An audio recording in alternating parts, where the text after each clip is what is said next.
माननीय वित्त मंत्री Shrimati Nirmala Sitharaman ji, item number one.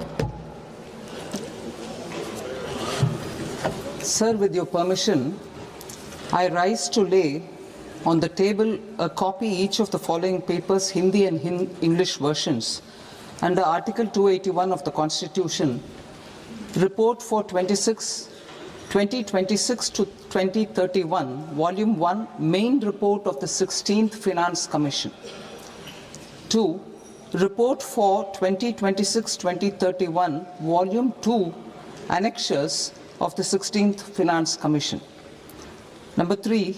Explanatory memorandum as to the action taken on the recommendations contained in the above report. Item number 2, माननीय वित्त मंत्री निर्मला सीतारमण जी।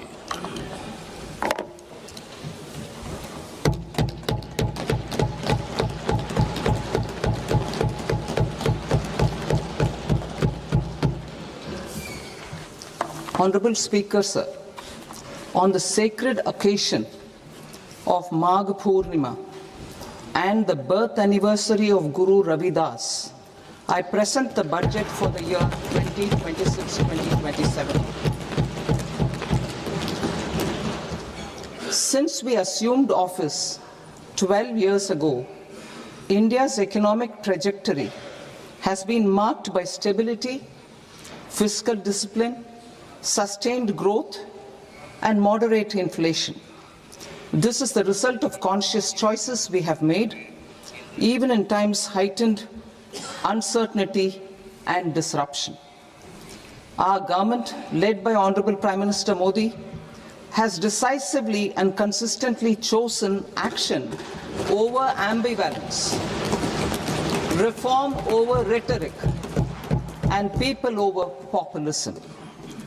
We have pursued far-reaching structural reforms, fiscal prudence and monetary stability, whilst maintaining a strong thrust on public investment.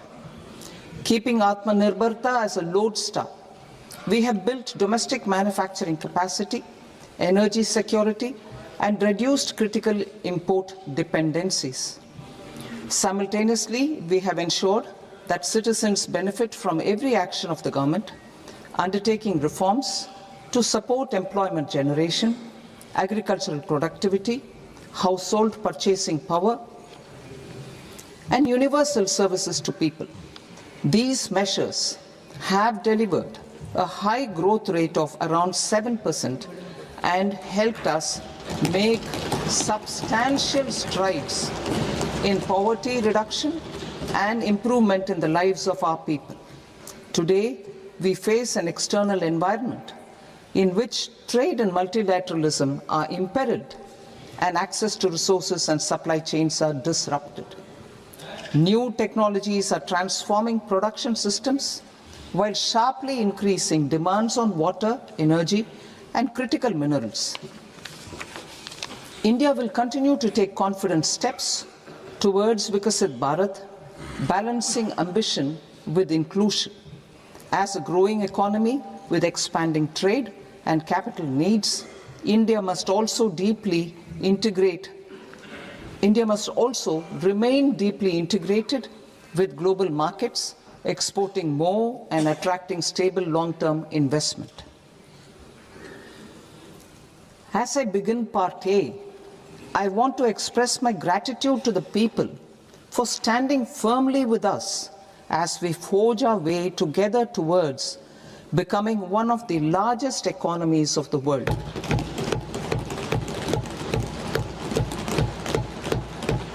Our aim is to transform aspiration into achievement and potential into performance as we ensure that the dividends of growth reach every farmer, the scheduled caste, the scheduled tribes, the nomads, the youth, the poor, and the women. In Vikasit Bharat Young Leaders Dialogue 2026, several innovative ideas were shared with our Prime Minister, which have inspired many of the proposals, making this a unique Yuva Shakti-driven budget. Our government's sankalp is to focus on our poor, underprivileged, and the disadvantaged.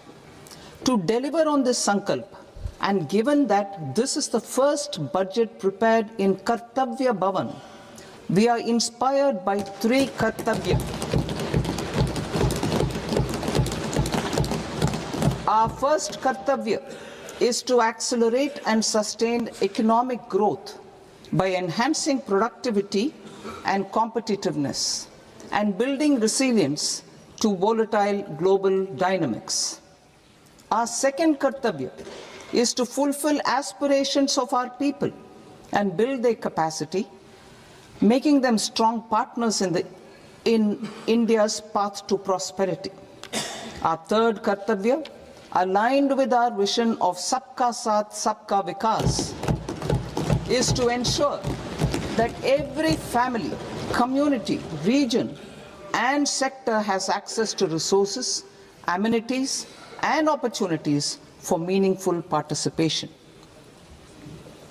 This threefold approach requires a supportive ecosystem. The first requirement is to sustain the momentum of structural reforms, continuous, adaptive, and forward-looking. Second, a robust and resilient financial sector is central to mobilizing savings, allocating capital efficiently, and managing risks.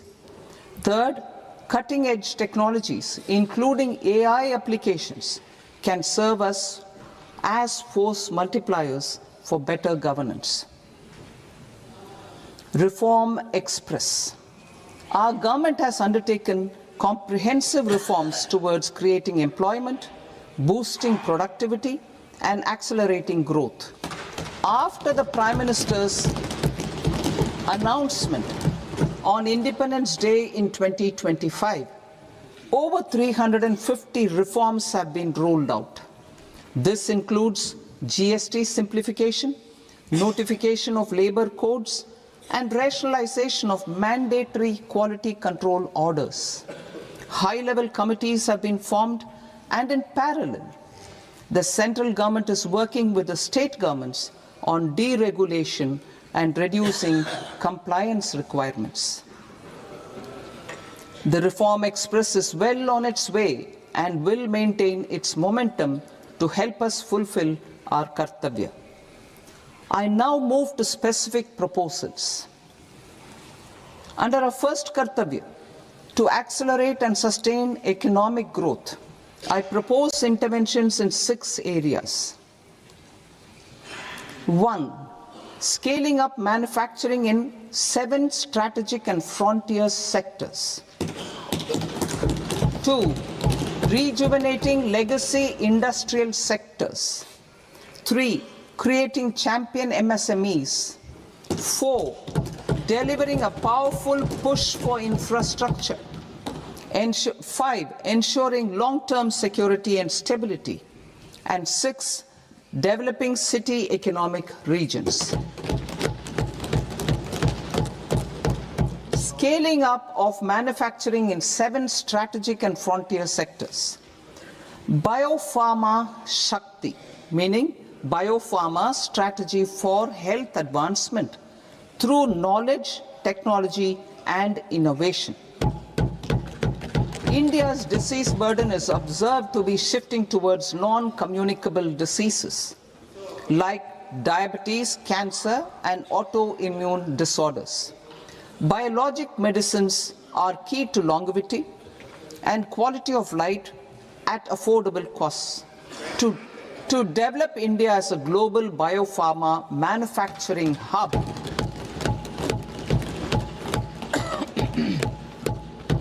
I propose the Biopharma Shakti with an outlay of 10,000 crores over the next 5 years. This will build the ecosystem for domestic production of biologics and biosimilars. The strategy will include a biopharma-focused network with 3 new national institutes of pharmaceutical education and research, popularly known as NIPERS, and upgrading 7 existing ones. It will also create a network of 1,000 accredited India clinical trials sites. We propose to strengthen the Central Drug Standard Control Organization to meet global standards and approve timeframes through and approval timeframes through a dedicated scientific review cadre and specialists.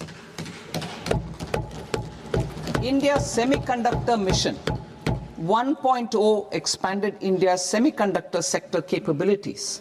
Building on this, we will launch ISM 2.0 to produce equipment and materials, design full-stack Indian IP, and fortify supply chains.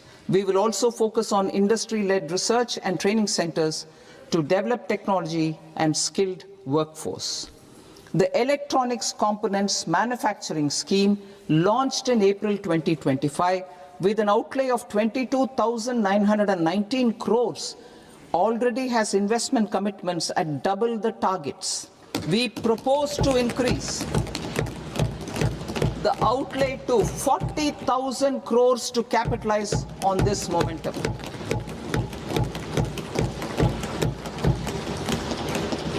A scheme for rare earth permanent magnets was launched in 2025 November. We now propose to support the mineral-rich states of Odisha, Kerala, Andhra Pradesh and Tamil Nadu to establish dedicated rare earth corridors to promote mining, processing, research and manufacturing.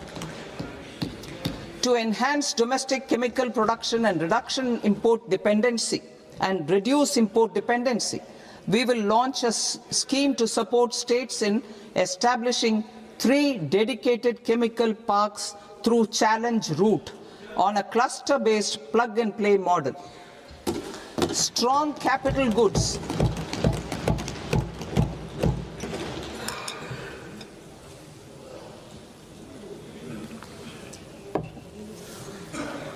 Strong capital goods capability is a determinant of productivity and quality across different sectors. Towards building this capacity, I propose the following. High-tech tool rooms will be established by central public sector enterprises at 2 locations as digitally enabled automated service bureaus that locally design, test and manufacture high-precision components at scale and at lower cost. 2. A scheme for enhancement of construction and infrastructure equipments will be introduced to strengthen domestic manufacturing of high value and technologically advanced CIE. This can range from lifts in a multi-storied apartment or firefighting equipment in multiplexes, large or small, and to tunnel boring equipments for building metros and high-altitude roads. I also propose a scheme for container manufacturing to create a globally competitive container manufacturing ecosystem with a budgetary allocation of 10,000 crores over a 5-year period. For the labor-intensive textile sector,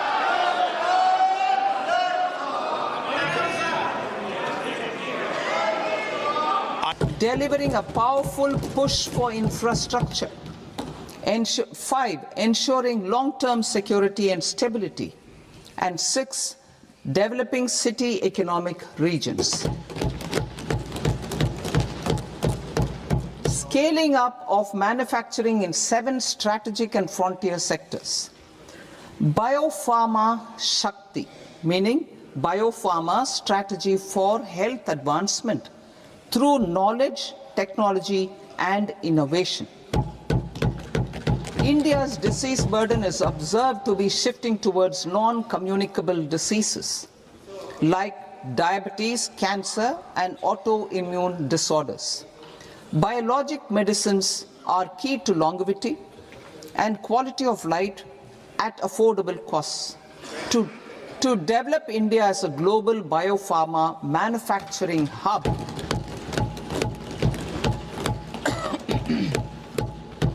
I propose the Biopharma Shakti with an outlay of 10,000 crores over the next 5 years. This will build the ecosystem for domestic production of biologics and biosimilars. The strategy will include a biopharma-focused network with 3 new national institutes of pharmaceutical education and research, popularly known as NIPERs, and upgrading 7 existing ones. It will also create a network of 1,000 accredited India clinical trials sites. We propose to strengthen the Central Drug Standard Control Organization to meet global standards and approve timeframes through approval timeframes through a dedicated scientific review cadre and specialists.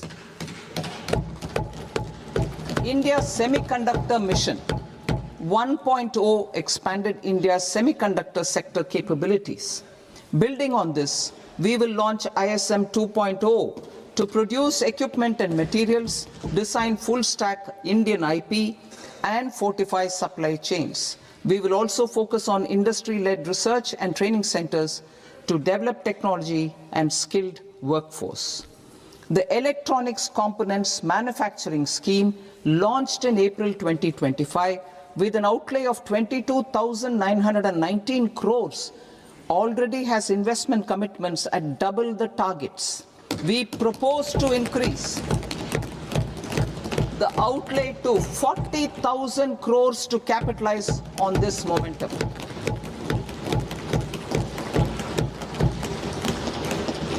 A scheme for rare earth permanent magnets was launched in 2025 November.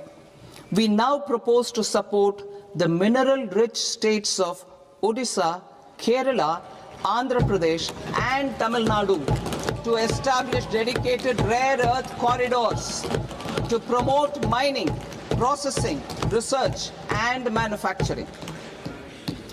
To enhance domestic chemical production and reduction import dependency and reduce import dependency, we will launch a scheme to support states in establishing 3 dedicated chemical parks through challenge route on a cluster-based plug-and-play model. Strong capital goods.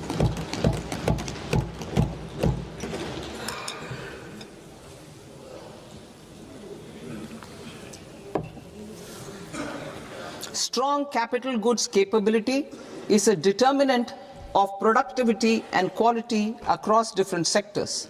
Towards building this capacity, I propose the following. High-tech tool rooms will be established by central public sector enterprises at 2 locations as digitally enabled automated service bureaus that locally design, test and manufacture high-precision components at scale and at lower cost.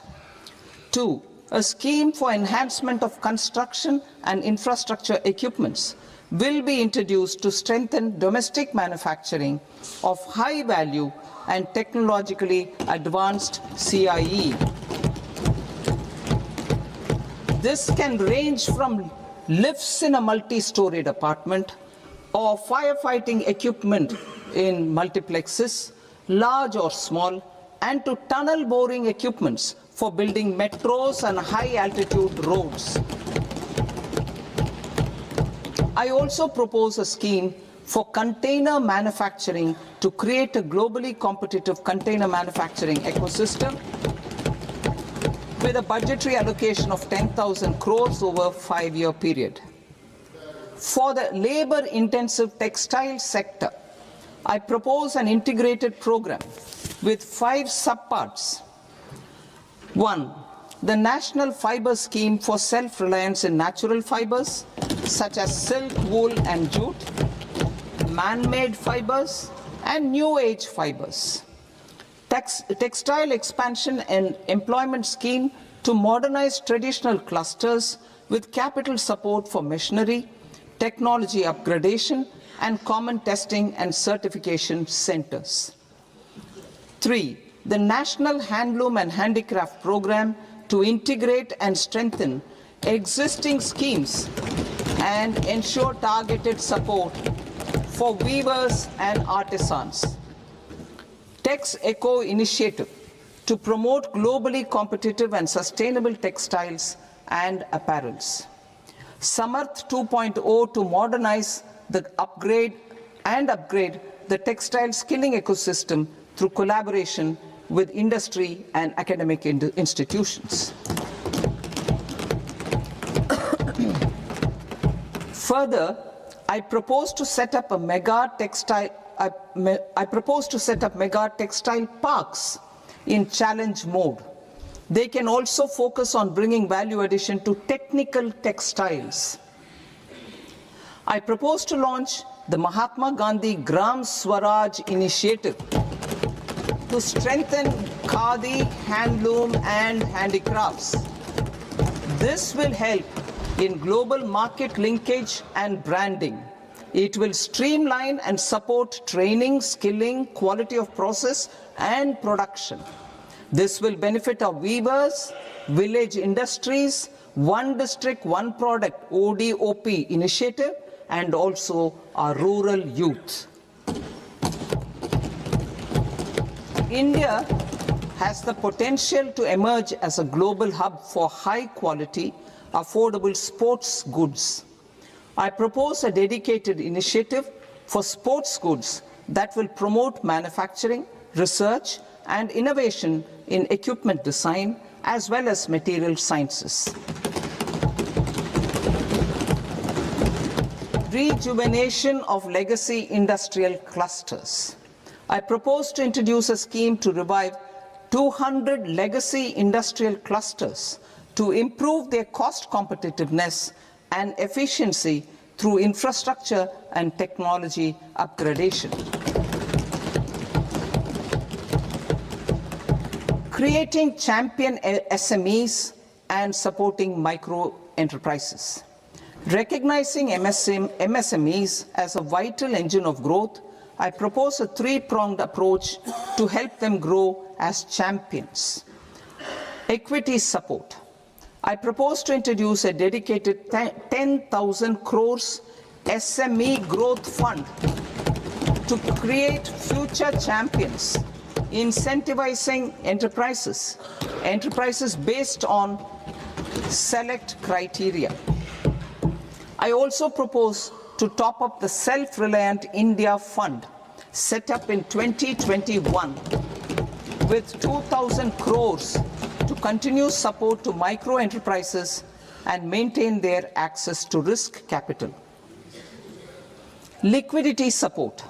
With TREDS, more than 7 lakh crore has been made available to MSMEs. To leverage its full potential, I propose 4 measures. 1. Mandate TREDS as the transaction settlement platform for all purchases from MSMEs by CPSEs, serving as a benchmark for other corporates. 2. Introduce a credit guarantee support mechanism through CGTMSE for invoice discounting on TREDS platform. 3. Link GEM with TREDS for sharing information with financiers about government purchases from MSMEs, encouraging cheaper and quicker financing. 4. Introduce TREDS receivables as asset-backed securities, helping develop a secondary market, enhancing liquidity and settlement of transactions. Professional support. Government will facilitate professional institutions such as the ICAI, ICSI, ICMAI to design short-term modular courses and practical tools to develop a cadre of corporate mitras, especially in Tier 2 and Tier 3 towns. These accredited para-professionals will help MSMEs meet compliance requirements at affordable costs. Infrastructure. During this past decade, our government has undertaken several initiatives for large-scale enhancement of public infrastructure, including through new financing instruments such as Infrastructure Investment Trust, InvITs, and Real Estate Investment Trust REITs, and institutions like NIIF and NABFID. We shall continue to focus on developing infrastructure in cities with over 5 lakh population, that is tier 2, tier 3 cities, which have expanded to become growth centers. Public capital expenditure has increased manifold from 2 lakh crore in 2014-15 to an allocation of 11.2 lakh crore in BE 25-26. In this coming year, that is financial year 2026-27, I propose to increase it to 12.2 lakh crores to continue the momentum. To strengthen the confidence of private developers regarding risks during infrastructure development and construction phase, I propose to set up an infrastructure risk guarantee fund to provide prudentially calibrated partial credit guarantee to lenders. Over the years, REITs have emerged as a successful instrument for asset monetization. I propose to accelerate recycling of significant real estate assets of the CPSEs through the setting up of dedicated REITs. To promote environmentally sustainable movement of cargo, I propose to 1. Establish new dedicated freight corridors connecting Dankuni in the east to Surat in the west. Operationalize 20 new national waterways over the next 5 years. Starting with National Waterways 5 in Orissa to connect mineral-rich areas of Talcher and Angul and industrial centers like Kalinga Nagar to the ports of Paradeep and Dhamra. Training institutes will be set up as regional centers of excellence for development of required manpower for these waterways. This will benefit youth in the entire stretch of the waterways to train and acquire skills. Further, a ship repair ecosystem catering to inland waterways will also be set up at Varanasi and Patna. And C, launch a coastal cargo promotion scheme for incentivizing a modal shift from rail to road to increase the share of inland waterways and coastal shipping from 6% to 12% by 2047. To enhance last mile and remote connectivity and promote tourism, I propose to give incentives to indigenize manufacturing of seaplanes. A seaplane VGF scheme will be also introduced to provide support for operations. Carbon capture, utilization and storage. Aligning with the roadmap launched in December 2025, the carbon capture, utilization and storage technologies at scale will achieve higher readiness and in end-use application across 5 industrial sectors, including power, steel, cement, refineries, and chemicals. An outlay of 20,000 crore is proposed over the next 5 years for this purpose. City economic regions. Cities are India's engines of growth, innovation, and opportunities. We shall now focus on Tier 2, Tier 3 cities, and even temple towns, which need modern infrastructure and basic amenities.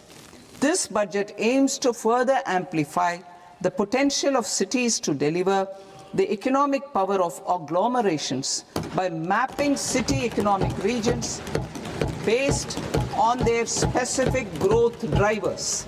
An allocation of 5,000 crore per CER over 5 years is proposed for implementing their plans through a challenge mode with a reform cum result based financing mechanism. In order to promote environmentally sustainable passenger systems, we will develop 7 high-speed rail corridors between cities as growth connectors, namely Mumbai to Pune, Pune to Hyderabad, Hyderabad to Bengaluru, Hyderabad to Chennai, Chennai to Bengaluru, Delhi to Varanasi, Varanasi to Siliguri.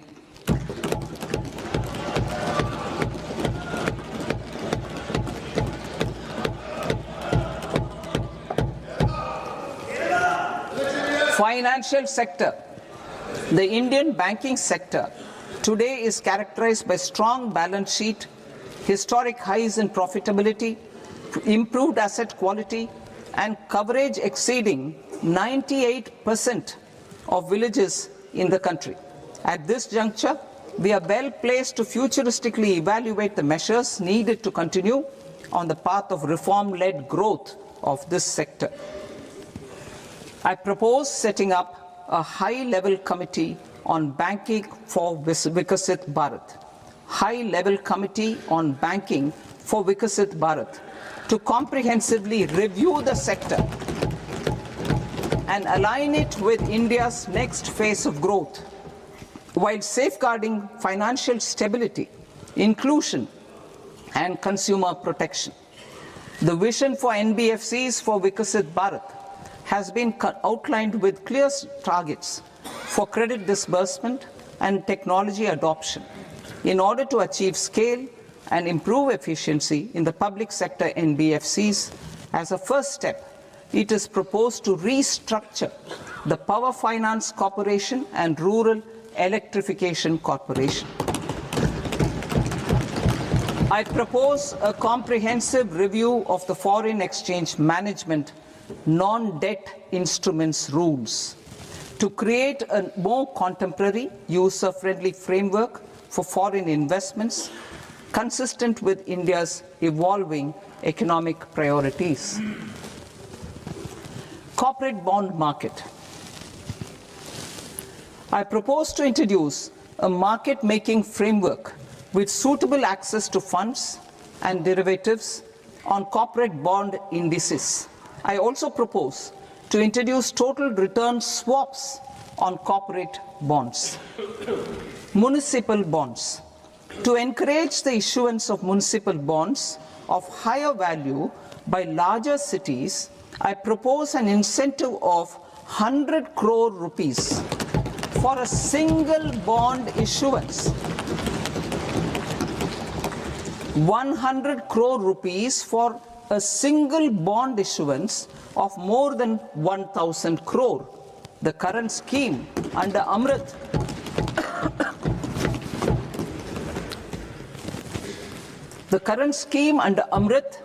which incentivizes issuances up to 200 crores only, will also continue to support smaller and medium towns. That will also continue to support the smaller and medium towns. Ease of doing business. Individual persons resident outside India, PROI, will be permitted to invest in equity instruments of listed Indian companies through the portfolio investment scheme. It is also proposed to increase the investment limit for an individual PROI under the scheme from 5% to 10%, with an overall investment limit for all individual PROIs to 24% from the current 10%. Emerging technologies including AI. 21st century is technology driven.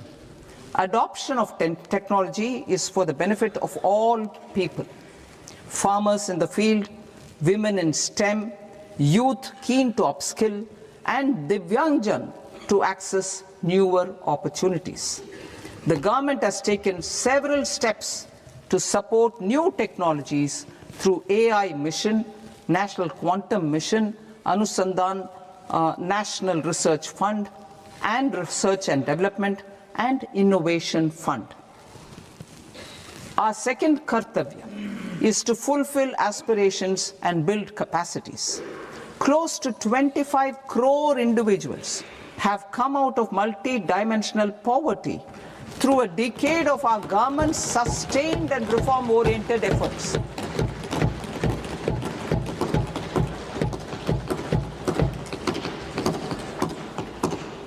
Our government has therefore decided to place a renewed emphasis on the service sector to provide a pathway to fulfilling aspirations of a youthful India with the following measures. I propose to set up a high-powered Education to Employment and Enterprises Standing Committee to recommend measures that focus on services sector as a core driver of Viksit Bharat. This will make us a global leader in services with a 10% global share by 2047. The committee will prioritize areas to optimize the potential for growth, employment, and exports. They will also assess the impact of emerging technologies, including AI, on jobs and skill requirements and propose measures thereof. To create a range of skilled career pathways, a new range of skilled career pathways for our youth, I propose interventions in the following sectors. Health. Existing institutions for allied health professionals will be upgraded and new AHP institutions established in private and government sectors.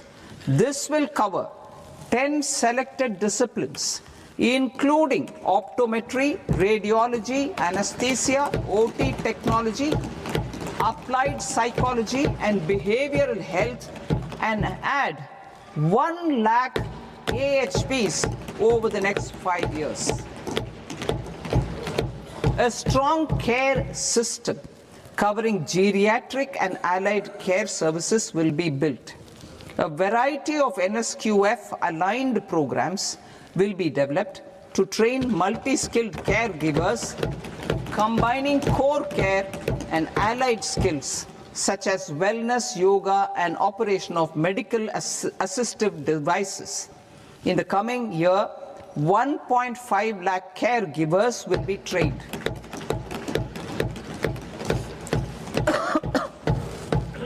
Hubs for medical value tourism. To promote India as a hub for medical tourism services, I propose to launch a scheme to support states in establishing 5 regional medical hubs in partnership with the private sector. These hubs will serve as integrated healthcare complexes that combine medical, educational, and research facilities. They will have Ayush centers, medical value tourism facilitation centers, and infrastructure for diagnostics, post-care, and rehabilitation. These hubs will provide diverse opportunities, job opportunities for health professionals, including doctors and AHPs. Ancient Indian yoga, already respected in several parts of the world, was given a mass global recognition when Honorable Prime Minister took it to the UN. Post-COVID, Ayurveda gained a similar global acceptance and recognition. Exporting quality Ayurveda products helps farmers who grow the herbs and youth who process the products. To meet growing global demand, a few more steps are being taken. I propose to 1. Set up 3 new All India Institutes of Ayurveda. 2. Upgrade Ayush pharmacies and drug testing labs for higher standards of certification ecosystem and make available more skilled personnel. 3. Upgrade the WHO Global Traditional Medicine Center in Jamnagar to bolster evidence-based research, training, and awareness for traditional medicine. Animal husbandry. Livestock contributes to close to 16% of farm income, including of poor and marginal households. To scale up availability of veterinary professionals by more than 20,000, I propose to roll out a loan-linked capital subsidy support scheme for establishment of veterinary and para-veterinary colleges, veterinary hospitals, diagnostic laboratories, and breeding facilities in private sector. Collaboration between Indian and foreign institutions will also be facilitated. Orange economy. India's animation, visual effects, gaming and comics sector, AVGC sector, is a growing industry projected to require 2 million professionals by 2030. I propose to support the Indian Institute of Creative Technologies, Mumbai, in setting up AVGC content creator labs in 15,000 secondary schools all over the country and 500 colleges. The Indian design industry is expanding rapidly, and yet there is a shortage of Indian designers. I propose to establish, through Challenge Route, a new National Institute of Design to boost design education and development in the eastern region of India. Education. Our government will support states through Challenge Route in creating 5 university townships in the vicinity of major industrial and logistics corridors. These planned academic zones will host multiple universities, colleges and research institutions, skill centers and residential complexes. In higher education, STEM institutions, prolonged hours of study and laboratory work pose some challenges for girl students. Through VGF, Viability Gap Funding and capital support, one girls' hostel will be established in every district.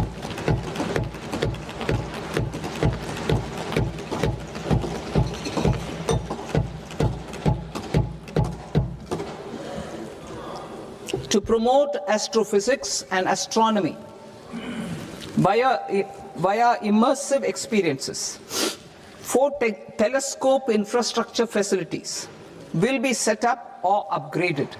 The National Large Solar Telescope, the National Large Optical Infrared Telescope, the Himalayan Chandra Telescope, and the Cosmos 2 Planetarium.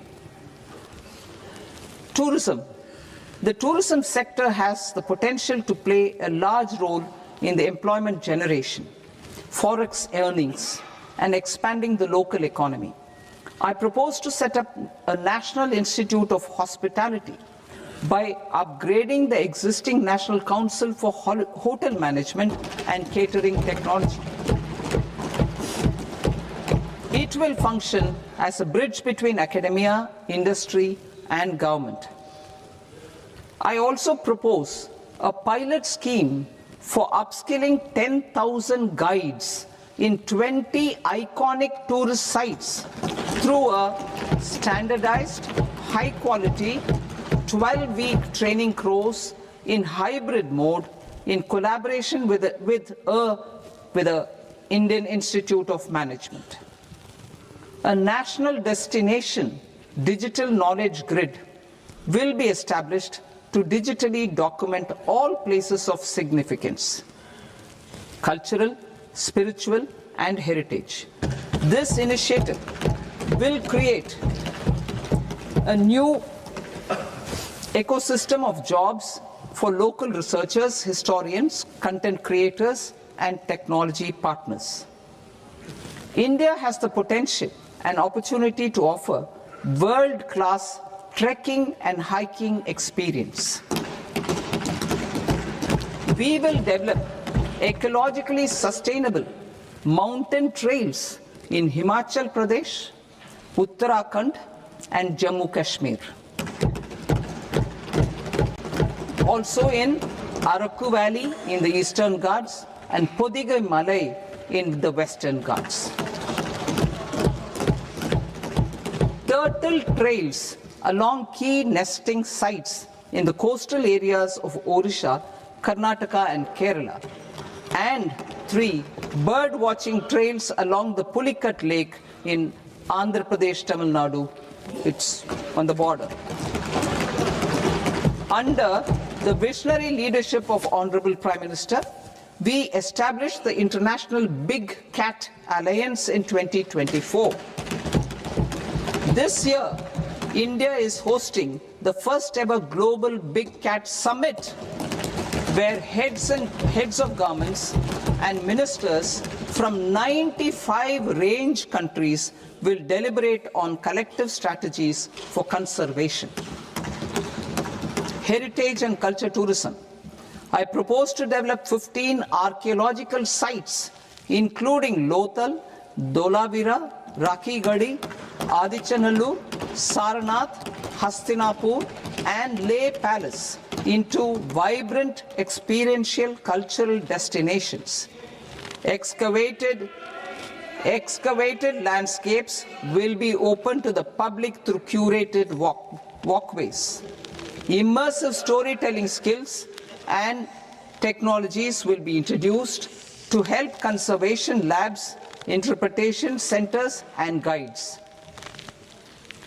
The sports sector provides multiple means of employment, skilling, and job opportunities. Taking forward the systematic nurturing of sports talent, which is set in motion through the Khelo India program earlier, I propose to launch a Khelo India mission to transform the sports sector over the next decade. The mission will facilitate an integrated talent development pathway supported by training centers, which are foundational, intermediate, and elite levels. B, systematic development of coaches and support staff. C, integration of sports science and technology. D, competitions and leagues to promote sports culture and provide platforms. And E, development of sports infrastructure for training and competition. Our third Kartavya aligns with our vision of Sabka Saath, Sabka Vikas towards Vikasit Bharat. This requires targeted efforts for 1, increasing farmer incomes through productivity enhancement and entrepreneurship, with special attention to small and marginal farmers. B, empowering Divyangjan through access to livelihood opportunities, training, and high-quality assistive devices. C, empowering the vulnerable to access mental health and trauma care. D, focus on the Purvodaya states and the Northeast region to accelerate development and employment opportunities. Fisheries. We will undertake initiatives for integrated development of 500 reservoirs and Amrit Sarovars. 2, strengthen the fisheries value chain in coastal areas and enable market linkages involving startups and women-led groups together with fish farmer producer organizations. Animal husbandry. To provide quality employment opportunities in rural and peri-urban areas, we will support the animal husbandry sector in entrepreneurship development through A, credit-linked subsidy program, B, scaling up and modernization of livestock enterprises, C, enhanced creation of livestock, dairy, and poultry enhanced creation of livestock, dairy, and poultry-focused integrated value chains, and D, encourage creation of livestock farmer-producer organizations. High-value agriculture. To diversify farm outputs, increase productivity, enhance farmers' incomes, and create new employment opportunities, we will support high-value crops such as coconut, sandalwood, cocoa, cashew, in the coastal areas, agar trees in northeast, and nuts such as almonds, walnuts, and pine nuts in our hilly regions. These, all of them, will be supported. India is the world's largest producer of coconuts. About 30 million people, including nearly 10 million farmers, depend on coconuts for their livelihood. To further enhance competitiveness in coconut production, I propose a coconut promotion scheme to increase production and enhance productivity through various interventions, including replacing and non-productive trees with new saplings or plants or varieties in major coconut growing states. A dedicated program is proposed for Indian cashew and cocoa to make India self-reliant in raw cashew and coconut production and processing, enhance export competitiveness, and transform Indian cashew and Indian cocoa into premium global brands by 2030. Sandalwood. Sandalwood is closely linked to India's social and cultural heritage.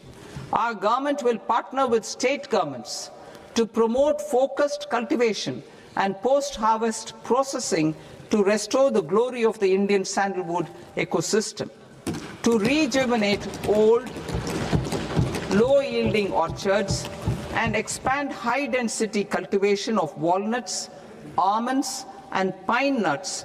We will support a dedicated program to enhance farmer incomes and in bringing value addition by engaging youth. Bharat Vistar, that is virtually integrated system to access agricultural resources.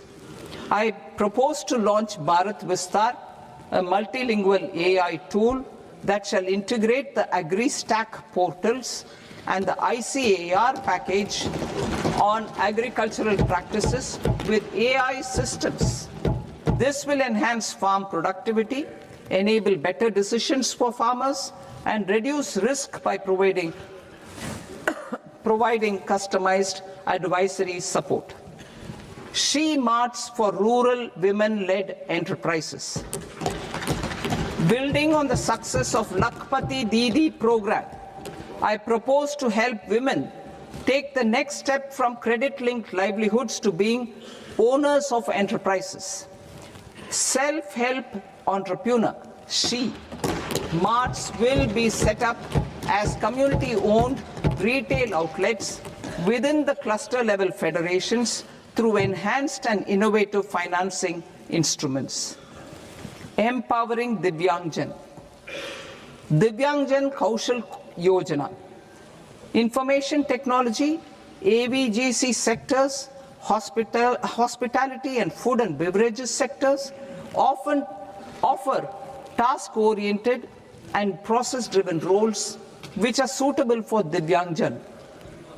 We will ensure dignified livelihood opportunities through industry-relevant and customized training specific to each Divyangjan group. Divyang Sahara Yojana. Timely access to high-quality assistive devices for all eligible Divyangjan is a fundamental need. I propose to 1. Support the Artificial Limbs Manufacturing Corporation of India, ALIMCO, to set up and to scale up production of assistive devices, invest in R&D and AI integration, strengthen PM Divyasha Kendras, and support setting up of assistive technology marts as modern retail style centers where Divyangjan and senior citizens can see, try and purchase assistive products. Reaffirming our commitment to mental health and trauma care. There are no national institutes for mental health care in North India. We will therefore set up a NIMHANS 2 and also upgrade national mental health institutes in Ranchi and in Tezpur as regional apex institutions. Emergencies expose families, particularly the poor and vulnerable, to unexpected expenditure. We will strengthen and increase these capacities by 50% in district hospitals by establishing emergency and trauma care centers. Focus on Purvodaya states and northeastern regions. Purvodaya, I propose the development of an integrated East Coast industrial corridor with a well-connected node at Durgapur, creation of 5 tourism destinations in 5 Purvodaya states, and the provision of 4,000 e-buses. Buddhist sites in northeastern region. The northeastern region is a civilizational confluence of Theravada and Mahayana or Vajrayana traditions. I propose to launch a scheme for development of Buddhist circuits in Arunachal Pradesh, Sikkim, Assam, Manipur, Mizoram, and Tripura. The scheme will cover preservation of temples and monasteries, pilgrimage interpretation centers, connectivity, and pilgrim amenities. 16th Finance Commission. On 17th November 2025, the 16th Finance Commission submitted its report to the President. As mandated under Article 281 of the Constitution, the government is to lay the report along with the explanatory memorandum on the action taken report on the recommendations of the Commission in Parliament, which, Sir, Honourable Speaker, you've allowed me to do at the commencement of this session. The government has accepted the recommendation of the Commission to retain the vertical share of devolution at 41%. As recommended by the Commission, I have provided 1.4 lakh crores of rupees to the states for the year 2026-2027 as Finance Commission grants.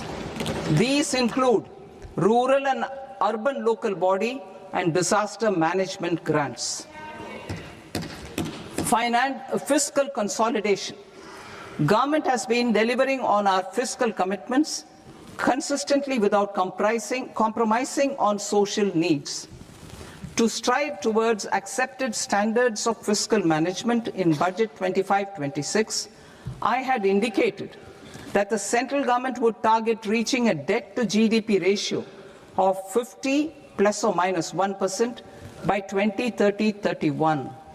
In line with this, the debt to GDP ratio is estimated to be 55.6% of GDP in BE 26-27, compared to 56.1% of GDP in RE 25-26. A declining debt to GDP ratio will gradually free up resources for priority sector lending and expenditure by reducing the outgo on interest payments. One of the main operational instruments for debt targeting is the fiscal deficit. I am happy to inform this august House that I fulfilled my commitment made in 2021-2022 to reduce fiscal deficit below 4.5% of GDP by 25-26. In RE 25-26, the fiscal deficit has been estimated at par with BE of 2025-26 at 4.4% of GDP. In line with the new fiscal prudence path of debt consolidation, the fiscal deficit in BE 26-27 is estimated to be 4.3% of the GDP.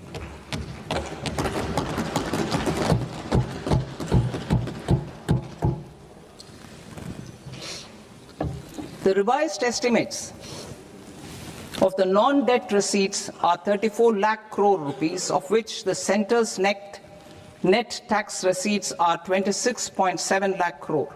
The revised estimate of the total expenditure is 49.6 lakh crore rupees, of which the capital expenditure is about 11 lakh crores. Budget estimates 2026 to 2027. Coming to 26-27, the non-debt receipts and the total expenditure are estimated as 36.5 lakh crore and 53.5 lakh crore respectively. The centre's net tax receipts are estimated at 28.7 lakh crore rupees. To finance the fiscal deficit, the net market borrowings from dated securities are estimated at 11.7 lakh crore rupees. The balance financing is expected to come from small savings and other sources. The gross market borrowings are estimated at 17.2 lakh crore rupees. I'll now move to Part B. Part B, direct taxes.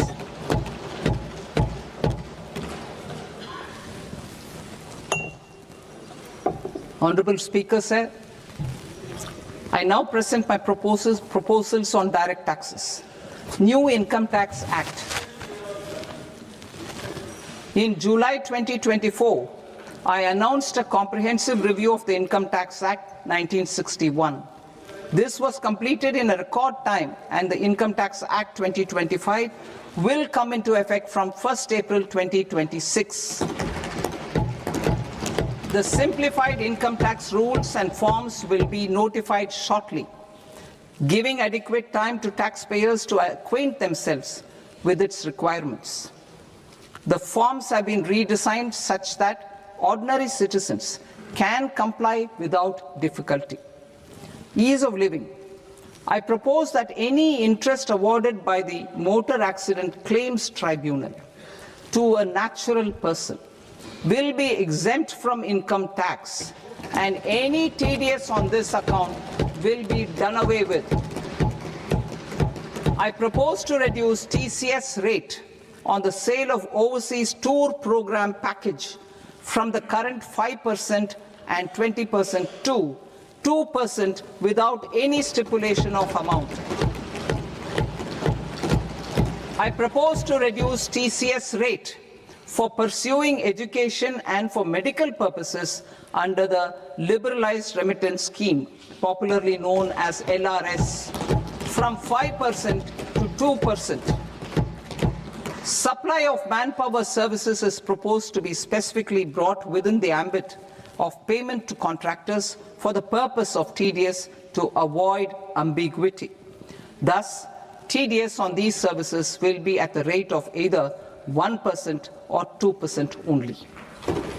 I propose a scheme for small taxpayers, wherein a rule-based automated process will enable obtaining a lower or nil deduction certificate instead of filing an application with the assessing officer. For the ease of taxpayer holding securities in multiple companies, I propose to enable depositories to accept Form 15G or Form 15H from the investor and provide it directly to various relevant companies. I propose to extend time available for revising returns from 31st December to up to 31st March with the payment of a nominal fee. I also propose to stagger the timeline for filing of tax returns. Individuals with ITR 1 and ITR 2 returns will continue to file till 31st July, and non-audit business cases or trusts are proposed to be allowed time till 31st August. TDS on sale of immovable property by a non-resident is proposed to be deducted and deposited through resident buyers and his or her PAN-based challan instead of requiring a TAN, which is a temporary accounting number. To address practical issues of small taxpayers like students, young professionals, tech employees, relocated NRIs, and such others, I propose to introduce a one-time 6-month foreign asset disclosure scheme for these taxpayers to disclose income or assets below a certain size. This scheme would be applicable for two categories of taxpayers, namely A, who did not disclose their overseas income or assets, and B, who disclosed their overseas income and or paid due tax but could not declare the asset acquired. For category A, the limit of undisclosed income or asset is proposed to be up to 1 crore rupees. They need to pay 30% of fair market value of asset or 30% of undisclosed income as tax and 30% as additional income tax in lieu of penalty, and would thereby get immunity from prosecution. For category B, asset value is proposed to be up to 5 crore rupees. Here, immunity from both penalty and prosecution will be available with a payment of fee of 1 lakh rupees. Rationalizing penalty and prosecution. Multiplicity of proceedings are hindrance to the ease of doing business. I propose to integrate assessment and penalty proceedings by way of a common order for both. There will be no interest liability on the taxpayer on the penalty amount for the period of appeal before the first appellate authority, irrespective of the outcome of appeal process. Further, quantum of prepayment is being reduced from 20% to 10% and will continue to be calculated only on core tax demand.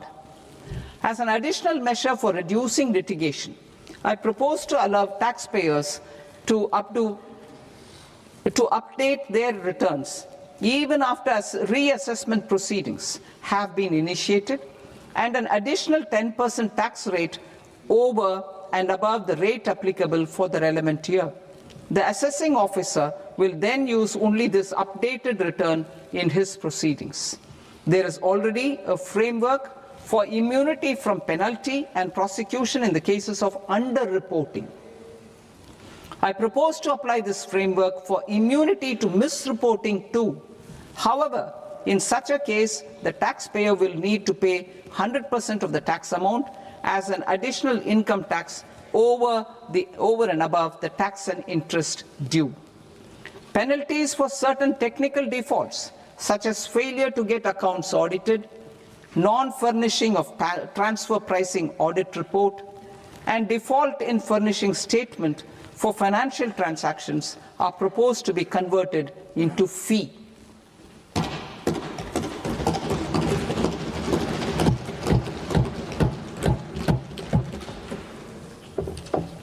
I propose to rationalize prosecution framework under Income Tax Act while maintaining a careful balance for deterrence in some serious offence.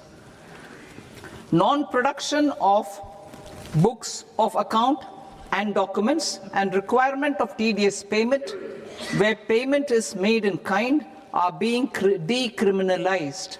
Further, minor offences will attract fine only. The remaining prosecutions will be graded commensurate with the quantum of offence.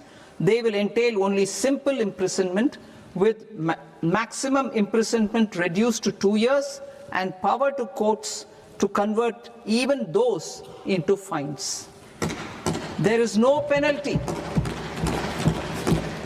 There is no penalty presently for non-disclosure of non-immovable foreign assets with aggregate value less than 20 lakh rupees.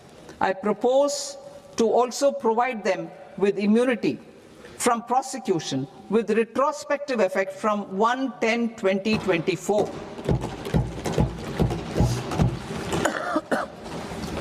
Cooperatives. Deduction is already allowed to a primary cooperative society engaged in supplying milk, oilseeds, fruits or vegetables raised or grown by its members. I propose to extend this deduction to also include supply of cattle feed and cotton seed produced by its members. I propose to allow inter-cooperative society dividend income as deduction under the new tax regime to the extent it is further distributed to its members. I further propose to allow exemption for a period of 3 years to dividend income received by a notified national cooperative federation on their investments made in companies up to 31/1/2026. This exemption would be allowed only for dividends further distributed to its member cooperatives. Supporting IT sector as India's growth engine. India is a global leader in software development services, IT-enabled services, knowledge process outsourcing services, and contract R&D services relating to software development. These businesses and their segments are quite interconnected with each other. All these services are proposed to be clubbed under a single category of information technology services with a common safe harbor margin of 15.5% applicable to all. The threshold for availing safe harbor for IT services is being enhanced substantially from 300 crore rupees to 2,000 crore rupees. Safe harbor for IT services shall be approved by an automated rule-driven process without any need for tax officer to examine and accept the application. Once applied by an IT services company, the same safe harbor can be continued for a period of 5 years at a stretch at its choice. For IT services companies who want to conclude advanced pricing agreement, APA, I propose to fast-track unilateral APA process for IT services and endeavor to conclude it within a period of 2 years. The period of 2 years can be extended by a further period of 6 months on taxpayers' request. I propose to extend the facility of modified returns available to the entity entering APA to its associated entities also. Attracting global business and investment. Recognizing the need to enable critical infrastructure and boost investment in data centers, I propose to provide tax holiday till 2047 to any foreign company that provides cloud services to customers globally by using data center services from India. It will, however, need to provide services to Indian customers through an Indian reseller entity. I also propose to provide a safe harbor of 15% on cost in case the company providing data center services from India is a related entity. To harness the efficiency of just-in-time logistics for electronic manufacturing, I propose to provide safe harbor to non-residents for component warehousing in a bonded warehouse at a profit margin of 2% of the invoice value. The resultant tax of about 0.7% will be much lower than in competing jurisdictions.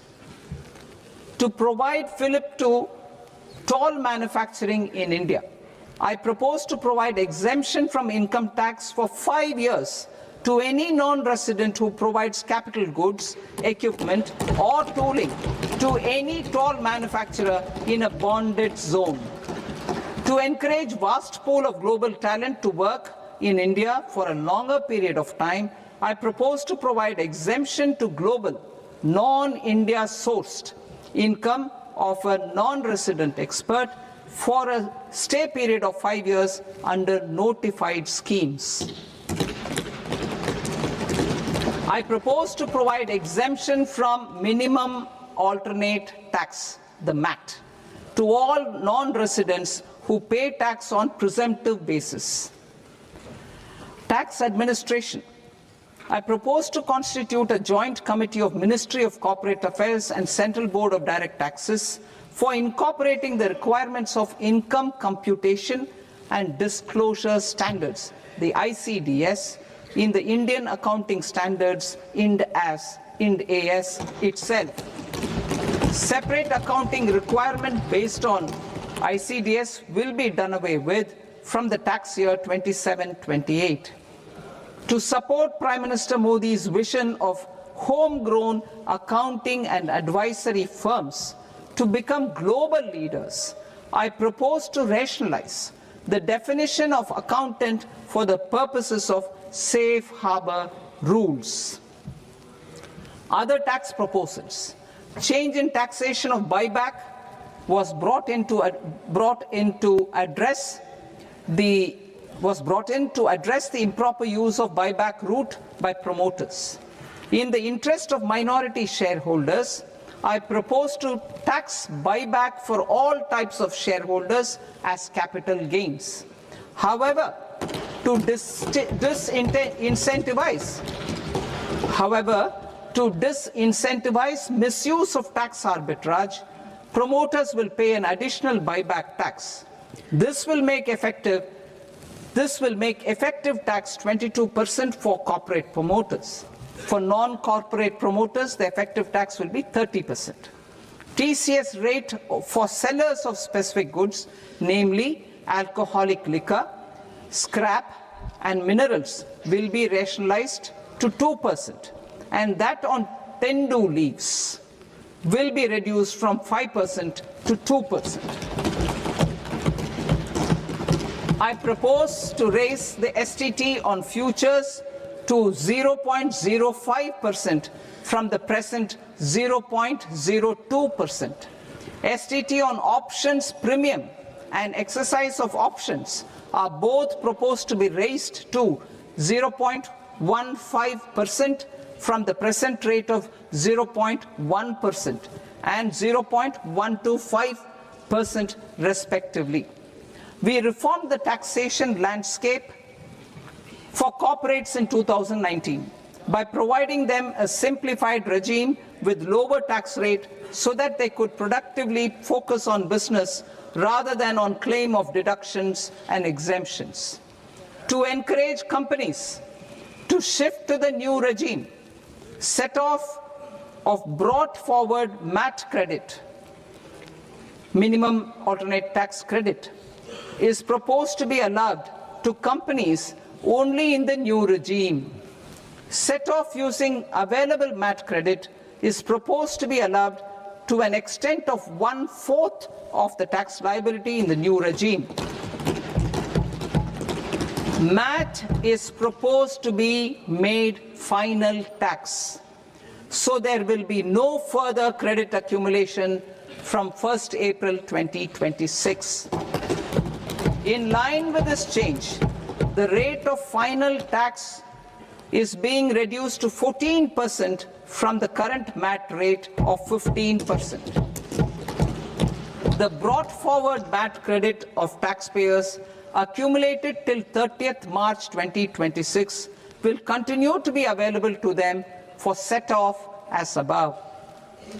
Indirect taxes. I shall now take up proposals related to indirect taxes. My proposals for customs and central excise aim to further simplify the tariff structure, support domestic manufacturing, promote export competitiveness, and correct inversion in duty. To continue weeding out long-continuing customs duty exemptions, I propose to remove certain exemptions on items which are being manufactured in India or where the imports are negligible. Similarly, to further simplify the process of ascertaining the rate of duty applicable on a particular item, I propose to incorporate certain effective rates in various customs notifications to the tariff schedule itself. I shall now take up sector-specific proposals. Promotion of exports of marine, leather, and textile products. I propose to increase the limit for duty-free imports of specified inputs used for processing seafoods for export from the current 1% to 3% of FOB value of the previous year's export turnover. I also propose to allow duty-free imports of specified inputs which is currently available for exports of leather or synthetic footwear to exports of shoe uppers as well. I propose to extend the time period for export of final product from the existing 6 months to 1 year for exporters of leather or textile garments, leather or synthetic footwear, and other leather products. Energy transition and security. I propose to extend the basic customs duty exemption given to capital goods used for manufacturing lithium-ion cells for batteries to those used for manufacturing lithium-ion cells for battery energy storage systems also. I propose to exempt basic customs duty on import of sodium antimonate for use in manufacture of solar glass. Nuclear power. I propose to extend the existing basic customs duty exemption on imports of goods required for nuclear power projects till the year 2035 and expand it for all nuclear plants irrespective of their capacity. Critical minerals. It is proposed to provide basic customs duty exemption to the import of capital goods required for the processing of critical minerals in India. Biogas blended CNG.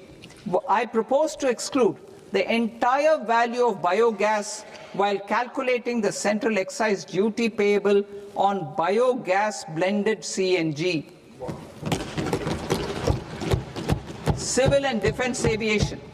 I propose to exempt basic customs duty on components and parts required for the manufacture of civilian training and other aircrafts. It is proposed to exempt basic customs duty on raw materials imported for the manufacture of parts of aircraft to be used in maintenance, repair, or overall requirements by units in the defense sector. Electronics. To deepen value addition in the consumer electronics sector, I propose to exempt basic customs duty on specified parts used in the manufacture of microwave ovens. Special economic zone.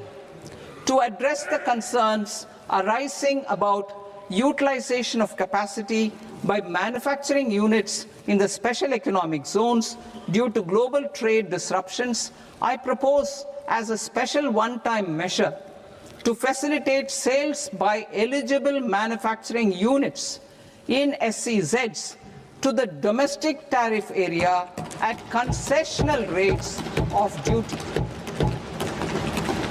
The quantity of such sales will be limited to a prescribed proportion of their exports.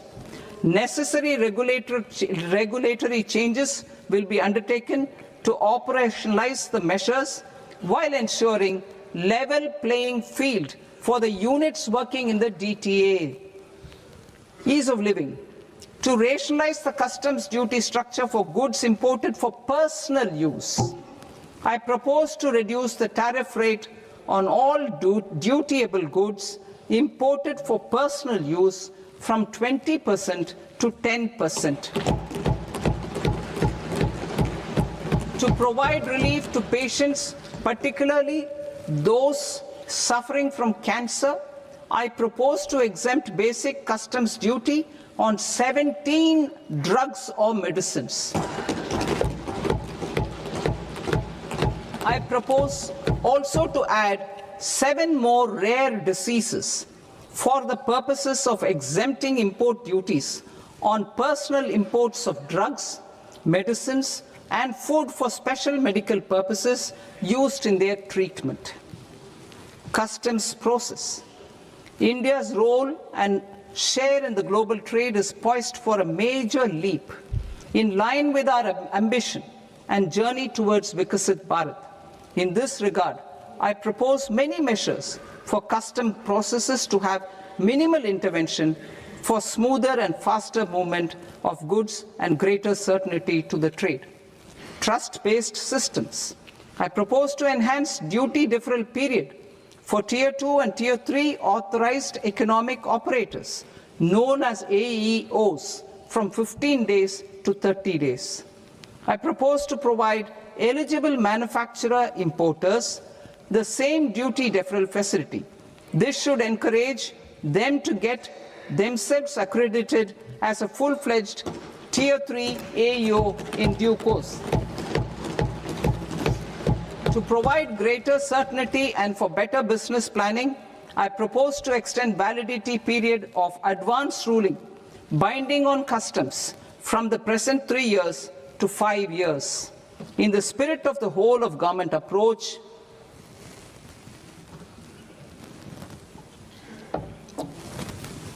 government agencies will be encouraged to leverage AEO accreditation for preferential treatment in clearing their cargo. Regular importers with trusted, long-standing supply chains will be recognized in the risk system so that the need for verification of their cargo every time can be minimized. Export cargo using electronic sealing. Export cargo using electronic sealing will be provided through clearance from the factory premises to the ship.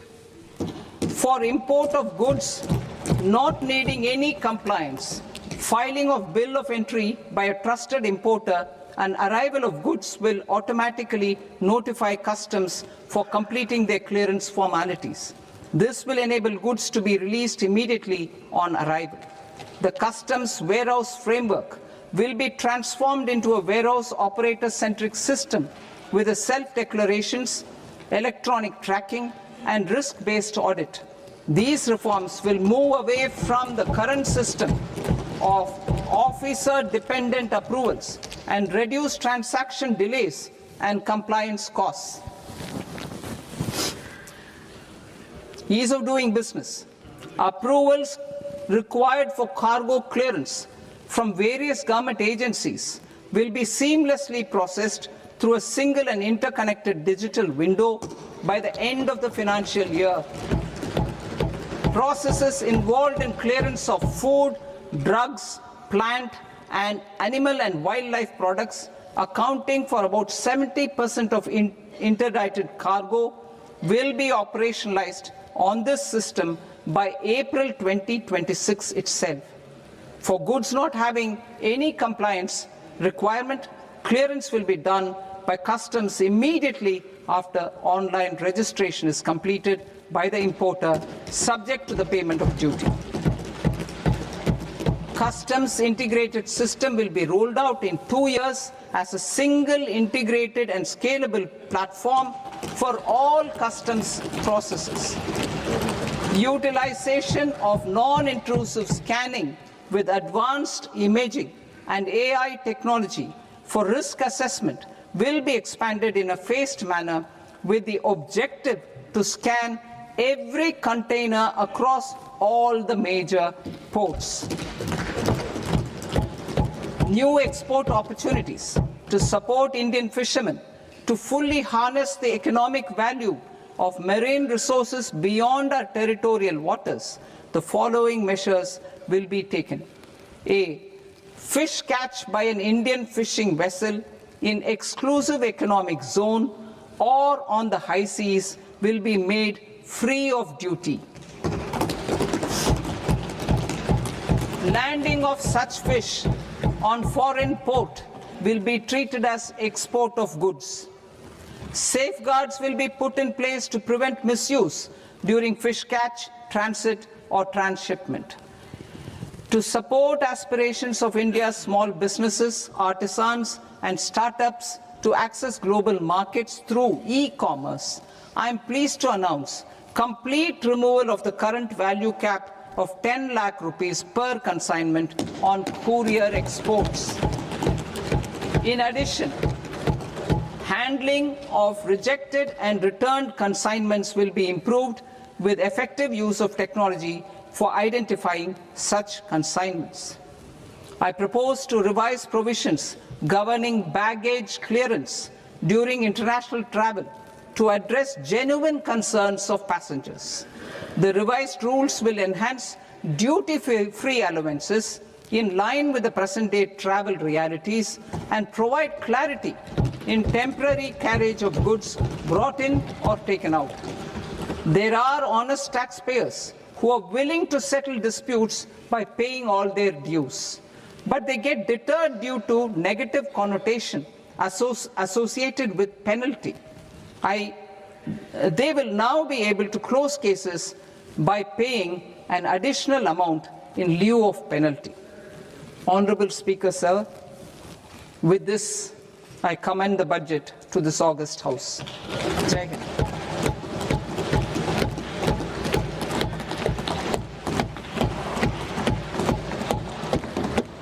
One and a half hours. Item number 3 माननीय वित्त मंत्री जी।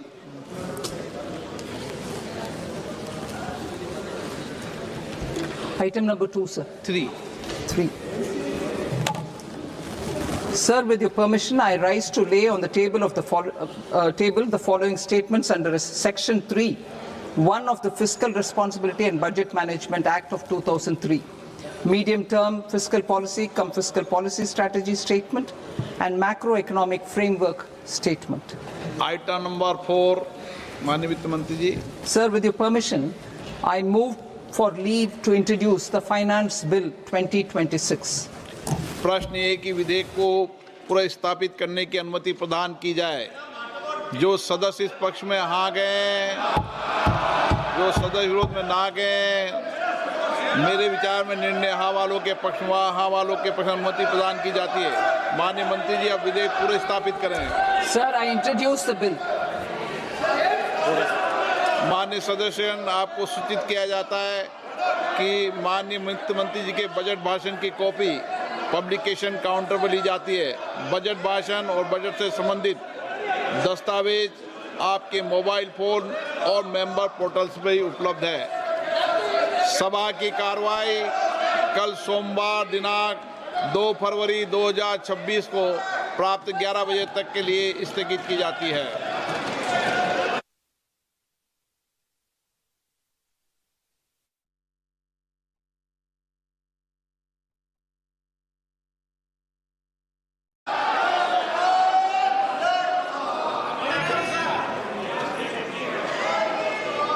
Item number 1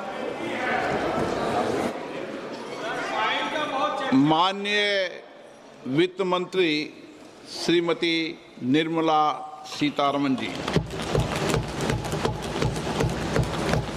item number 1।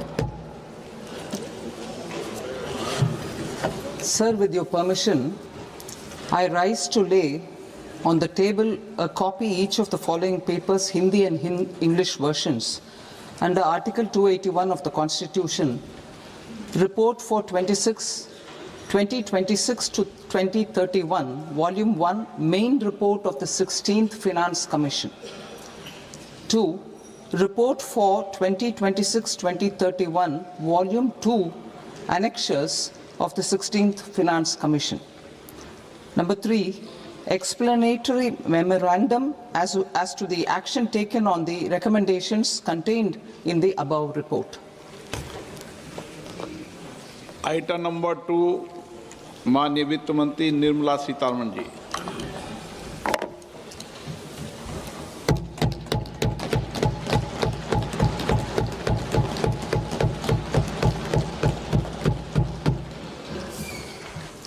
Honorable Speaker, sir, on the sacred occasion of Magh Purnima and the birth anniversary of Guru Ravidas, I present the budget for the year 2026-2027. Since we assumed office 12 years ago, India's economic trajectory has been marked by stability, fiscal discipline, sustained growth, and moderate inflation.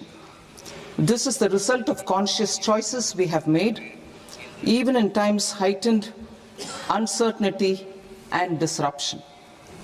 Our government, led by Honorable Prime Minister Modi, has decisively and consistently chosen action over ambivalence, reform over rhetoric, and people over populism. We have pursued far-reaching structural reforms, fiscal prudence and monetary stability, whilst maintaining a strong thrust on public investment. Keeping Atmanirbharta as a lodestar, we have built domestic manufacturing capacity, energy security, and reduced critical import dependencies. Simultaneously, we have ensured that citizens benefit from every action of the government, undertaking reforms to support employment generation, agricultural productivity, household purchasing power, and universal services to people. These measures have delivered a high growth rate of around 7% and helped us make substantial strides in poverty reduction and improvement in the lives of our people. Today, we face an external environment in which trade and multilateralism are imperiled and access to resources and supply chains are disrupted. New technologies are transforming production systems while sharply increasing demands on water, energy, and critical minerals.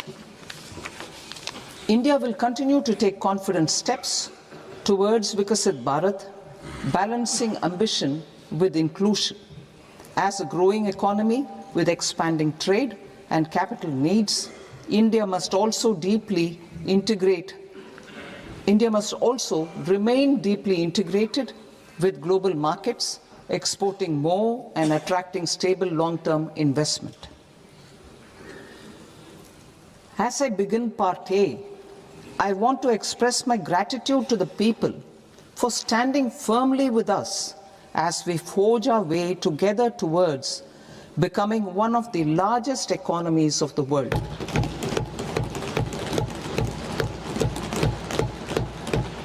Our aim is to transform aspiration into achievement and potential into performance as we ensure that the dividends of growth reach every farmer, the scheduled caste, the scheduled tribes, the nomads, the youth, the poor, and the women.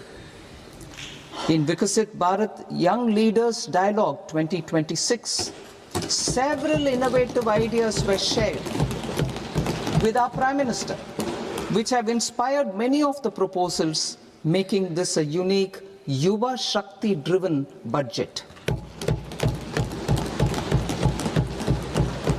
Our government's sankalp is to focus on our poor, underprivileged, and the disadvantaged. To deliver on this sankalp, and given that this is the first budget prepared in Kartavya Bhavan, we are inspired by three Kartavya. Our first Kartavya is to accelerate and sustain economic growth by enhancing productivity and competitiveness and building resilience to volatile global dynamics. Our second Kartavya is to fulfill aspirations of our people and build their capacity, making them strong partners in India's path to prosperity. Our third Kartavya, aligned with our vision of Sabka Saath, Sabka Vikas, is to ensure that every family, community, region, and sector has access to resources, amenities, and opportunities for meaningful participation. This threefold approach requires a supportive ecosystem. The first requirement is to sustain the momentum of structural reforms, continuous, adaptive, and forward-looking.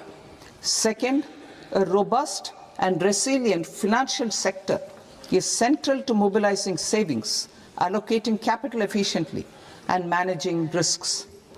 Third, cutting-edge technologies, including AI applications, can serve us as force multipliers for better governance. Reform Express. Our government has undertaken comprehensive reforms towards creating employment, boosting productivity and accelerating growth. After the Prime Minister's announcement on Independence Day in 2025, over 350 reforms have been rolled out. This includes GST simplification, notification of labor codes, and rationalization of mandatory quality control orders.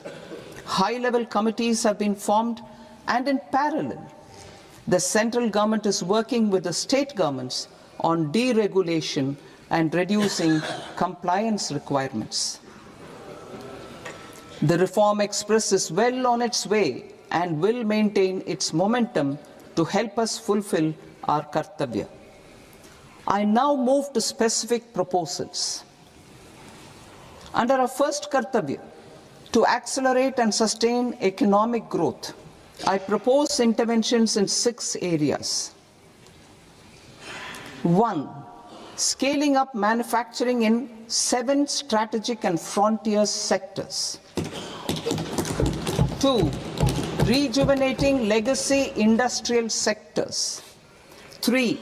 Creating champion MSMEs. 4. Delivering a powerful push for infrastructure.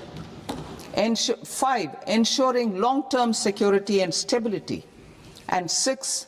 Developing city economic regions. Scaling up of manufacturing in 7 strategic and frontier sectors. Biopharma Shakti, meaning biopharma strategy for health advancement through knowledge, technology, and innovation.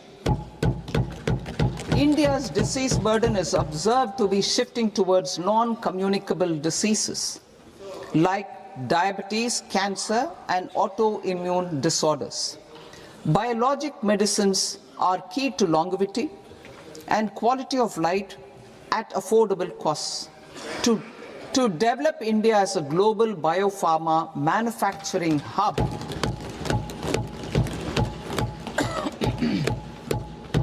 I propose the Biopharma Shakti with an outlay of 10,000 crores over the next 5 years. This will build the ecosystem for domestic production of biologics and biosimilars. The strategy will include a biopharma-focused network with 3 new national institutes of pharmaceutical education and research, popularly known as NIPERs, and upgrading 7 existing ones.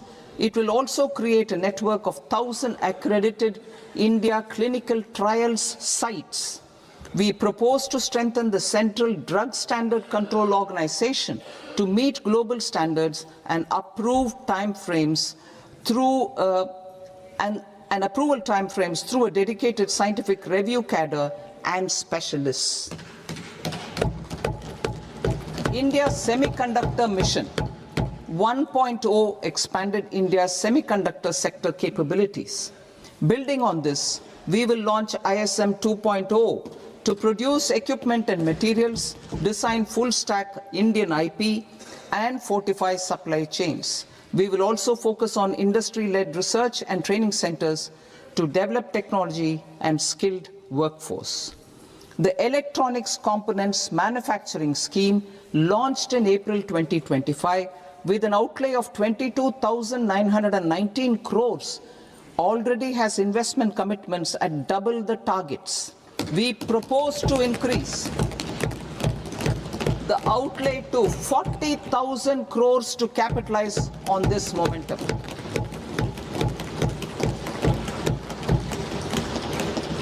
A scheme for rare earth permanent magnets was launched in 2025 November. We now propose to support the mineral-rich states of Odisha, Kerala, Andhra Pradesh, and Tamil Nadu to establish dedicated rare earth corridors to promote mining, processing, research, and manufacturing. To enhance domestic chemical production and reduction import dependency and reduce import dependency, we will launch a scheme to support states in establishing 3 dedicated chemical parks through challenge route on a cluster-based plug-and-play model. Strong capital goods